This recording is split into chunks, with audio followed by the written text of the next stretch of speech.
دین جو ہے وہ الگ ہے اور کفر جو ہے وہ الگ ہے۔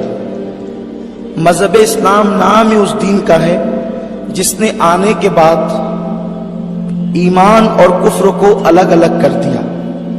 اسلام کے آنے سے پہلے ابو بکر جنتی اور ابو جہل جہنمی، یہ دونوں ساتھ ساتھ رہتے تھے، لیکن جب اسلام آیا تو ابو جہل الگ ہو گیا اور ابو بکر الگ ہو گئے۔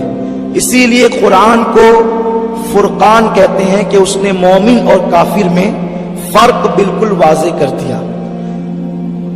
تو یہ جو بتوں کی پوجا ہے یہ شرک ہے، بلکہ شارح بخاری حضرت علامہ مفتی شریف الاقصی امجدی رحمت اللہ علیہ مبارک پور اشرفیہ کے سابق صدر مفتی، استاذ الاساتذہ، استاذ العلماء، آپ فرماتے ہیں کہ اگر کسی گانے میں کفریہ کلمہ ہو اس کو خوش رہ کر کے سنا تو بھی کافر ہوگا، بھجن کو اگر کوئی راضی رہ کر کے سنے تو بھی وہ کافر ہوگا، اور ایسا کافر کہ اگر اس کا نکاح ہو چکا ہے تو اس کا نکاح بغیر طلاق کے خود بخود ٹوٹ گیا۔ اللہ، یہ ہے راضی رہ کر صرف بھجن سننے والا کافر ہو جاتا ہے۔ تو باضابطہ طور پر پوجا میں جانا اور پرساد کھانا، بتوں کا چڑھاوا کھانا، یہ حرام و گناہ ہے، اور اگر اس کو حلال سمجھ کے کھایا تو یہ کفر ہے۔ بیوی بھی نکاح سے نکل گئی، ایمان بھی گیا۔ اگر حرام اس کو جو ہے وہ ناجائز سمجھ کر کے کھایا تب تو گنہگار ہوا ہی ہوا، لیکن اگر معاذ اللہ اس کو حلال سمجھ کے کھایا تب تو کافر ہوگا۔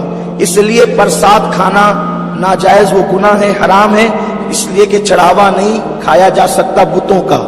البتہ کافروں کی وہ کمائی جو نہ پوجا کا سامان ہے نہ بتوں کا چڑھاوا ہے، بس یوں ہی انہوں نے آپ کو دعوت دی اور آپ کو کھانے کے لیے بلایا، تو اس پر بھی علماء محتاطین کا حکم یہ ہے کہ ان کے یہاں جا کر کھانے پینے سے بچا جائے، کیونکہ ان کے یہاں عام طور پہ حلال و حرام میں کوئی تمیز نہیں ہوتی، اور انسان کے دل و دماغ میں جو خیالات آتے ہیں، عبادتوں کا جو شوق اور شعور آتا ہے، وہ غذا کی برکت سے پیدا ہوتا ہے۔ غذا اچھی ہوگی تو دل میں خیالات بھی اچھے آئیں گے۔ بہت سارے لوگ یہ شکایتیں کرتے ہیں نماز کی توفیق نہیں ہوتی، توبہ کی توفیق نہیں ہوتی۔ پیٹ میں اچھا ڈالو گے تو نا، جب پیٹ میں ہی جو ہے وہ غلاظت بھری جا رہی ہے تو پھر آپ مجھے بتائیں کہ اچھے خیالات ذہن و دماغ میں کیسے پیدا ہوں گے۔ اللہ اکبر۔ ایک بزرگ ہیں بہت عظیم اور جلیل القدر بزرگ، جنہیں دنیا سیدنا امام احمد ابن حنبل کے نام سے جانتی ہے۔ امام احمد ابن حنبل کو جب جیل میں رکھا گیا تو اس وقت تو ٹفن لا کر کے آپ کی مریدہ آپ کو دیتی تھی۔ امام احمد ابن حنبل نے ایک دن بھی ٹفن نہیں کھایا۔